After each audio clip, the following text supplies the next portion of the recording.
Bonjour et merci de nous retrouver sur le plateau d'Un cœur qui écoute, votre rendez-vous de spiritualité. Aujourd'hui, nous avons la joie d'accueillir Monseigneur Antoine de Rochebrune. Monseigneur, bonjour. Bonjour Hubert. Bienvenue sur ce plateau.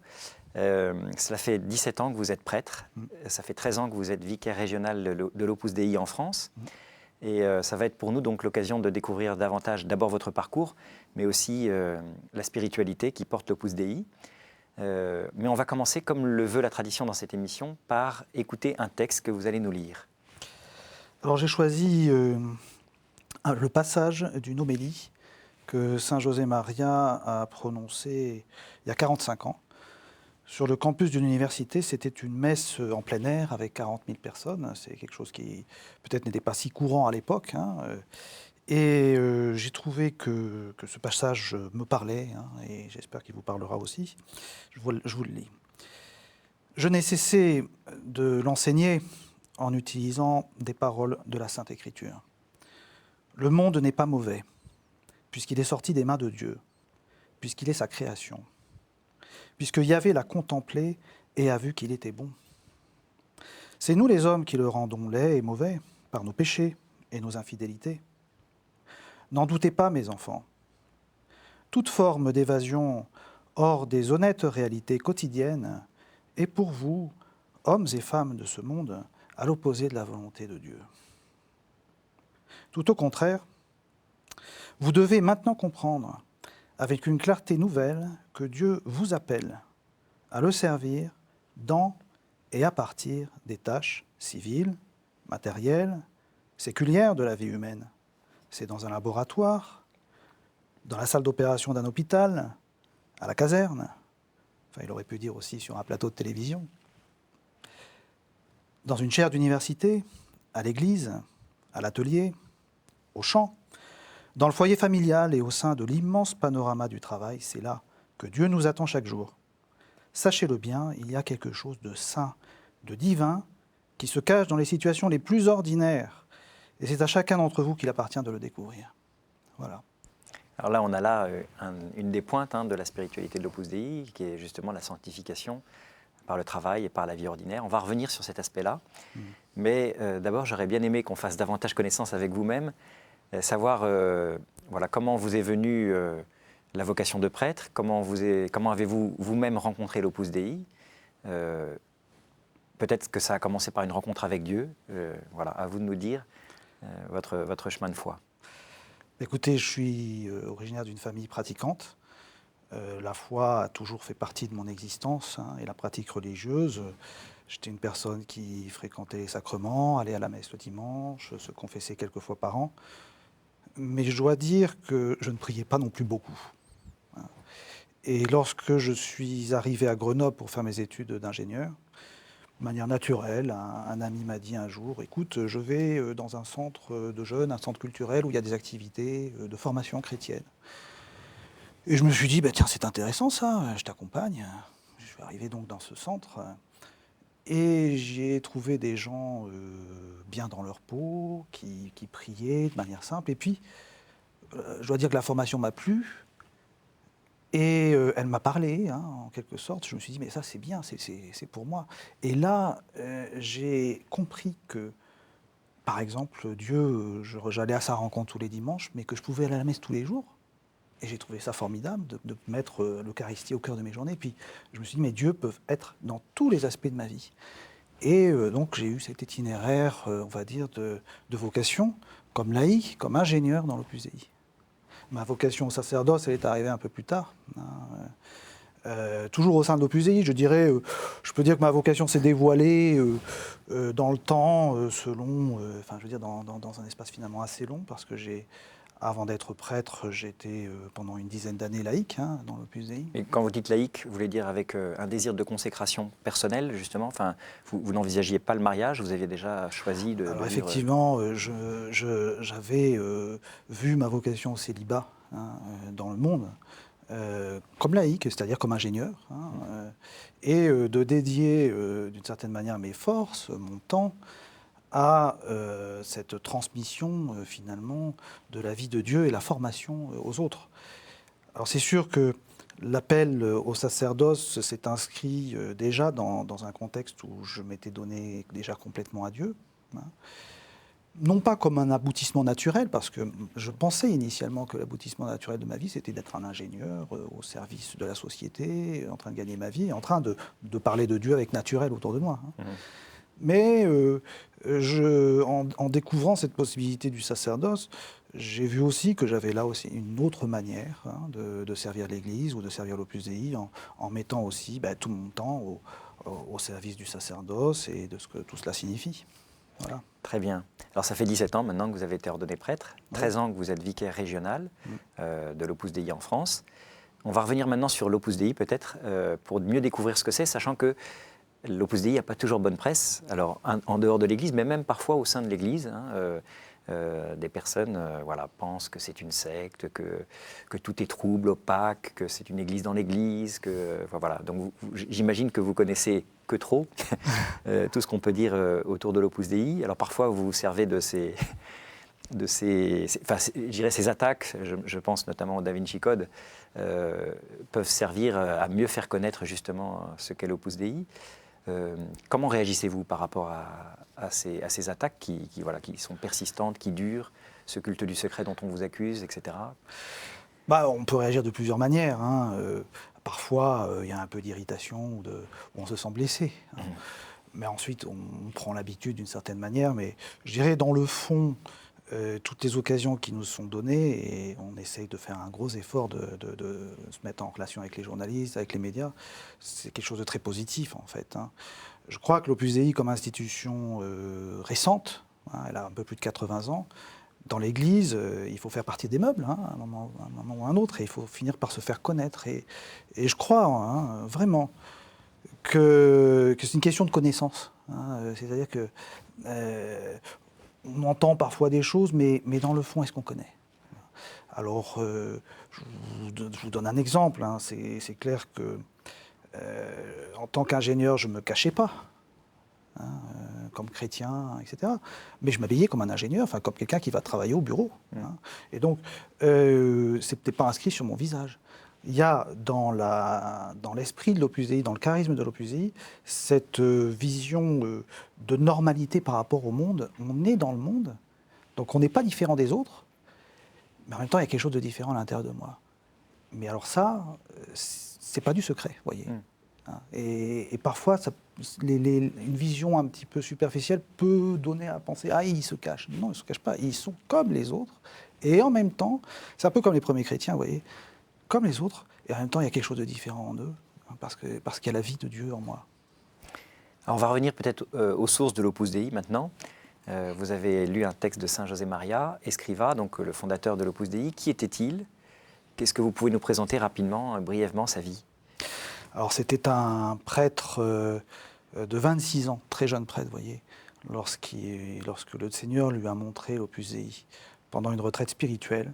Cet homme avait, depuis son adolescence, des pressentiments que Dieu lui demandait quelque chose. Et puis, progressivement, les choses se sont mises en place. Et à un moment de cette retraite spirituelle qu'il a faite en 1928, hein, un peu plus de 80 ans, le Seigneur lui a montré que cet appel à la sainteté qu'il sentait en lui, hein, très fortement, s'adressait à tout le monde. Hein, aux gens de la rue, alors que peut-être l'intuition initiale, d'ailleurs beaucoup de gens le pensent, hein, tu veux être saint, rentre au monastère, deviens prêtre. Mais l'intuition de Saint José Maria, c'était tu veux être saint, tu peux l'être au milieu du monde, en étant père de famille, ou en te donnant complètement à Dieu, en ayant ton travail, etc. etc. Et c'est ainsi que ce prêtre, en 1928, a commencé le travail de l'Opus Dei qui a commencé à Madrid, en Espagne, et qui s'est très rapidement, après la guerre, hein, évidemment, développé dans beaucoup de pays du monde. Il n'a pas eu de bâton dans les roues, parce que c'était quelque chose de très prophétique, de très en avance. Enfin, après Vatican II, ça paraît, ce rappel de la sanctification des laïcs paraît évident, mais j'imagine qu'en 1928, c'était plutôt révolutionnaire. Oui, il a dû effectivement affronter des résistances, et parfois les résistances venant de l'intérieur de l'Église, et notamment du monde de la vie consacrée, parce que un laïc dans l'Opus Dei n'a pas de vœux, ne fait pas de vœux, ne fait pas de consécration. Donc c'est vraiment la sécularité vécue de manière intégrale et c'est pas forcément bien compris. Encore aujourd'hui, je pense, hein, parce que les personnes... Enfin, vous savez comme moi que le Concile Vatican II, il a besoin d'être reçu, accepté, intégré, et cet appel à la sainteté, il mérite encore d'être bien perçu par les hommes de notre temps. Donc, avec des difficultés, mais en même temps avec une fécondité extraordinaire, parce qu'en 1975, lorsqu'il est mort, l'Opus Dei existait dans beaucoup de pays, et il a lui-même conduit d'une certaine manière au sacerdoce plus d'1 millier de prêtres, hein, ce qui est très beau. Et puis, il y avait 40 ou 50 000 laïcs appartenant à l'Opus Dei au moment de sa mort.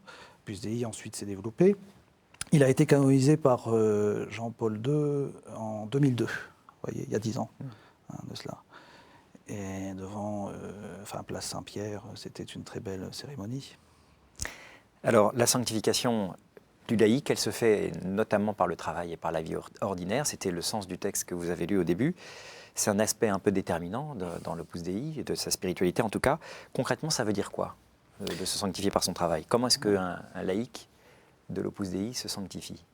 Alors, pour nous, enfin, dans l'esprit de l'Opus Dei, si vous voulez, c'est vraiment la conscience d'être fils de Dieu et qui est le fondement hein, de ma vie et de ma relation avec le Seigneur. Je suis fils de Dieu le Père, il est mon Père. Et à partir de là, je construis ma vie de relation avec le Seigneur.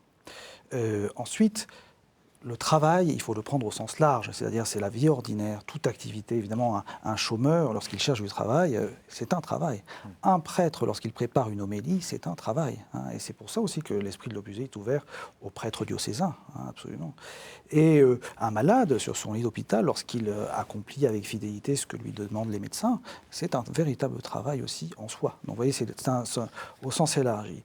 Et cette recherche de la sainteté, elle se fait à travers les circonstances de la journée, en essayant d'être contemplatif au milieu du monde. C'est-à-dire que les choses que je vis, je les vis, j'essaye de bien les faire, hein, en les faisant bien, hein, en soignant tout ce que j'essaye de faire, la ponctualité, les vertus dans le travail.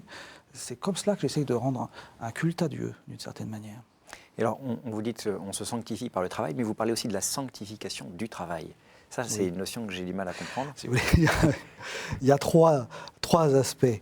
On se sanctifie dans le travail, on sanctifie le travail, et on sanctifie les autres aussi dans le travail. Parce qu'il y a aussi autour de soi, hein, on a des collègues, on a des personnes, et avec amitié, confidence, on parle de la foi, comment dire, avec naturel, bien entendu. Alors, sanctifier le travail, si vous voulez, Saint José Maria avait une expression peut-être un petit peu forte, comme cela. Il disait « Mon bureau est un autel. Hein, ». C'est-à-dire que je rejoins le saint sacrifice de l'autel, hein, la messe, avec l'âme sacerdotale, c'est-à-dire cette idée que nous pouvons tous offrir, hein, c'est la première épître de Saint Pierre, nous pouvons tous offrir un culte spirituel à Dieu à travers, finalement, un travail réalisé qui est le lieu de ma sanctification. Si vous voulez, je vais vous raconter, il y a cette petite fable de l'agriculteur et de ses enfants. C'est une fable de La Fontaine, hein, qui raconte, c'est un homme qui est en train de mourir et qui appelle ses enfants, leur dit « J'ai un trésor enterré dans le champ depuis des générations, mais je ne sais pas où il est. » Alors, labourer, creuser, travailler la terre, vous finirez par le découvrir. Alors les enfants se disent, ne le vendez pas. Les enfants remuent la terre, et le champ rapporte davantage. Et La Fontaine conclut en disant, eh bien, le travail est un trésor. Pour faire comprendre comme cela à ses enfants que... Alors, c'est pas que le travail soit pour nous un trésor d'un point de vue économique, mais d'un point de vue où Dieu se cache là, voyez, à travers ce que vous faites. Au niveau des états de vie, c'est très divers, vous l'avez rappelé, il y a des prêtres, il y a même des évêques, des laïcs qui sont, pour certains, qui se sont consacrés dans le célibat, pour d'autres sont mariés. Ça aussi, ça a dû être quand même très novateur avant Vatican II. La plupart des communautés nouvelles qui fédèrent tous les états de vie sont nées après Vatican II. Là, vous aviez aussi... Monseigneur Escrivá avait Un cran d'avance? Je ne sais pas, vous savez, c'est pas qu'il y ait tous les états de vie, parce que justement, c'est la vie séculière dans le monde, hein. Donc prêtre séculier et laïque, hein. Donc il n'y a pas de... La vie consacrée n'est pas dans l'Opus Dei. Mais je dirais que dans sa structure juridique, qui est une prélature personnelle, c'est-à-dire c'est une partie du peuple de Dieu, vous avez finalement des prêtres et des laïcs qui vivent une même chose. Enfin, vous prenez une paroisse, hein, eh bien c'est cela. C'est-à-dire, vous avez les prêtres de la paroisse et les laïcs qui font partie d'un même projet à la paroisse. L'Opus Dei réunit prêtres et laïcs, non pas chacun de son côté, mais chacun apportant ce qu'il a, hein, à sa place, hein, mais chacun uni dans une même mission qui est celle de diffuser l'appel à la sainteté dans la vie quotidienne. Voilà. Alors dans cet appel, la formation est un point déterminant. C'est comme ça que vous avez fait de la découverte de l'Opus Dei. À quel rythme? Qui donne cette formation? Tout le monde est formé? Enfin, voilà. Ça se passe comment la formation à l'Opus Dei? Je lisais il y a peu de temps le message de Benoît XVI adressé aux jeunes pour la prochaine journée mondiale de la jeunesse, et le pape rappelait ce qu'il disait dans Yucat aux jeunes d'aujourd'hui: vous devez connaître votre foi comme un informaticien connaît le système d'exploitation d'un ordinateur. Vous voyez, c'est cette exigence de la connaissance de la foi. La formation, elle est donnée à la fois par les prêtres et les laïcs. Et il s'agit que tous soient bien formés.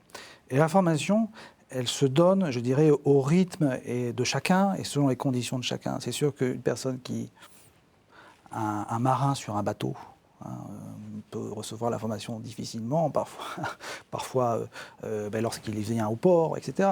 Mais une personne qui est en ville a peut-être beaucoup plus de facilité. La formation, elle est annuelle lorsqu'on fait une retraite, par exemple, ou lorsqu'on participe à une session de formation en théologie, par exemple.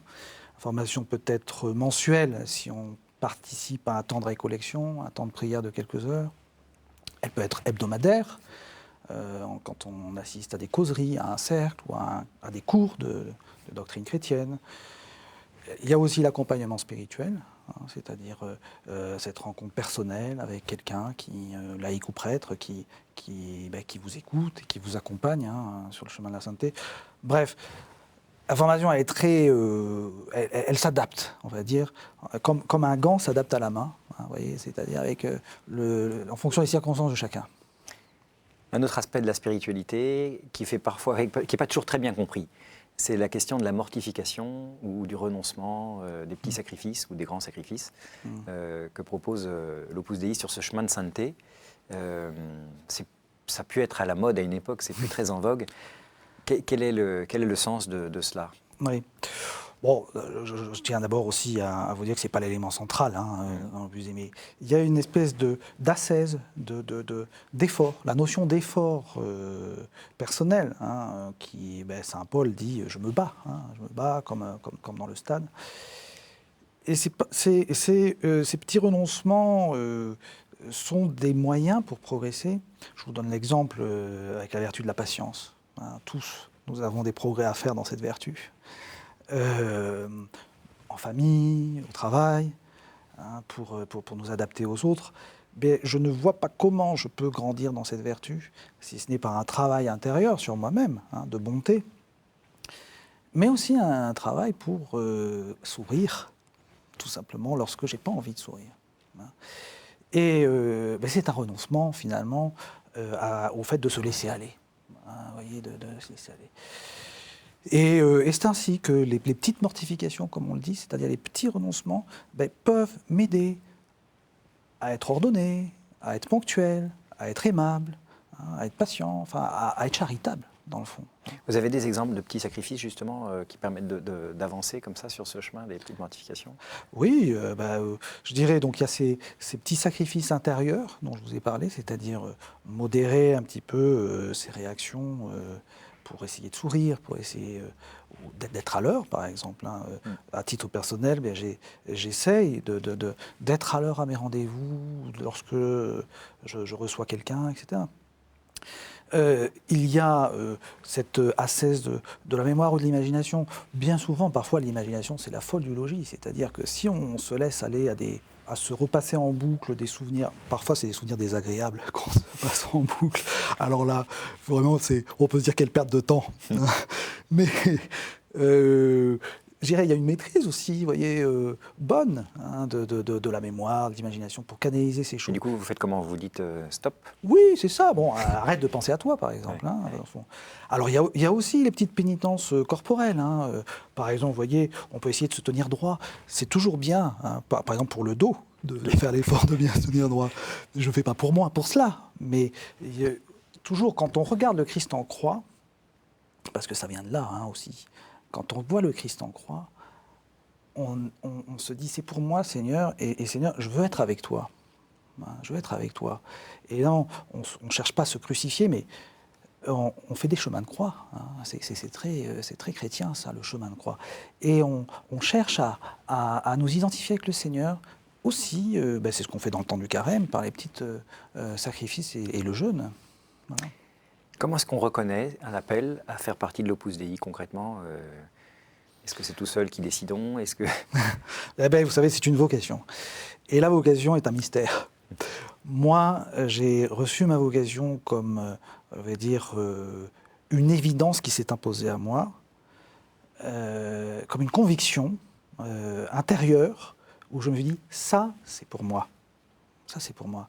Pas simplement parce que ça me plaît comme ça, hein, mais en priant, c'est certain que la vocation et l'appel, ça vient par l'assimilation de la prière, et de me dire, mais ce que j'ai découvert, évidemment, je connaissais Dieu, mais je l'ai aimé encore plus, j'ai appris à l'aimer encore plus. C'est grâce à l'Opus Dei, mais c'est aussi, je veux continuer, je veux en faire ma vie. Hein, et c'est à la fois naturel et surnaturel, mystérieux en définitive. Et concrètement, est-ce que vous avez un certain nombre d'œuvres en dehors de la sanctification personnelle de chacun de vos membres, où l'Opus Dei se met au service, Ouais. je ne sais pas, de plus pauvres ou de... Ouais. Alors l'Opus Dei, donc, comme je vous l'ai dit, accompagne les personnes, c'est-à-dire qu'on on se situe comme itinéraire de formation en accompagnant les gens. Donc on accompagne des personnes physiques et des personnes morales, c'est-à-dire des institutions. Et c'est ainsi que l'Opus Dei se situe par rapport à des écoles, par rapport à des résidences étudiants, par rapport à des clubs, par rapport à des universités, et par rapport à des initiatives pour les plus pauvres ou pour les personnes âgées. Ce n'est pas l'apostolat essentiel de l'Opus Dei, parce que vous comprenez bien comme moi que c'est cette œuvre adressée aux laïcs. L'apostolat essentiel, c'est celui que fait chacun dans sa famille, dans son travail. Ça, j'y tiens vraiment. Mais c'est vrai aussi que lorsque des initiatives naissent, l'Opus Dei accompagne par la mise en place d'une aumônerie, tout simplement, ou de conseils d'orientation chrétienne. Voilà. Sur le plan de la liturgie, vous avez une liturgie qui vous est propre, ou comment est-ce que vous fonctionnez? On n'a pas de liturgie particulière, mais on a un soin particulier pour la liturgie, si vous voulez. C'est-à-dire que la liturgie, c'est la possibilité de rencontrer Dieu et de fréquenter Dieu.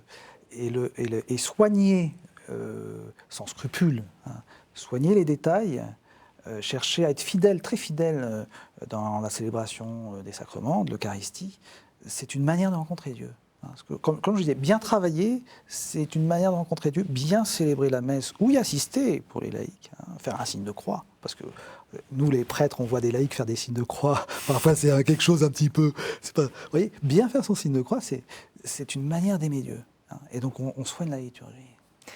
Merci beaucoup, Monseigneur. Je vais devoir terminer l'émission. 3 questions rituelles que je pose à chacun de mes invités. La première, quel conseil donneriez-vous à quelqu'un qui vous dirait « j'ai envie de rencontrer Dieu, par quoi dois-je commencer ?» Ça m'est arrivé plus d'une fois hein, de recevoir des personnes comme cela. Et ce que je fais, c'est que je leur dis on va prier ensemble. Hein, parce que le christianisme, c'est une rencontre avec Jésus. Hein. Alors, Jésus est mon meilleur ami, et je vais te le présenter. Et ensuite, il faut que tu apprennes à le connaître. Hein, donc, mais on va d'abord essayer de le rencontrer. Et après, mais c'est très important, si tu veux l'aimer, il faut que tu ouvres les évangiles, il faut travailler un petit peu toi-même, parce que parfois on a tendance à pas trop travailler la chose. Hein. Mais il faut y mettre un petit peu d'effort. Voilà. Quel est votre héros, votre saint, la personne que vous trouvez admirable? Il s'appelle Joseph Ratzinger, alias Benoît XVI. C'est une personne que j'admire énormément. Lorsque j'ai fait mes études à Rome, je l'ai vu, je l'ai entendu. J'étais bluffé par la finesse intellectuelle, spirituelle de cette personne. Et comme pape, je trouve qu'il a un pontificat extrêmement fécond et beau, admirable. Oui. Dernière question, au jour du jugement, qu'aimeriez-vous que Dieu vous dise? Repose-toi, t'as bien travaillé. Ou alors, si vous voulez, pour être un petit peu plus spirituel, je dirais, comme justement Dieu est mon Père, c'est viens ici mon enfant, hein, viens que je t'embrasse. Voilà. Merci beaucoup, Monseigneur de Rochebrune. Je rappelle que vous êtes donc le vicaire régional de l'Opus Dei depuis 13 ans maintenant. Pour ceux qui souhaitent en savoir plus sur l'Opus Dei, il y a d'abord ce livre, Amis de Dieu, de José Maria Escriva, de Saint José Maria Escriva, qui est un recueil d'homélies. Et il y a un site internet, www.opusdei.fr. Les sites vont s'afficher à l'écran. Merci encore d'avoir accepté notre invitation. Je vous en prie. Et quant à nous, nous nous retrouvons la semaine prochaine pour une nouvelle émission. Merci.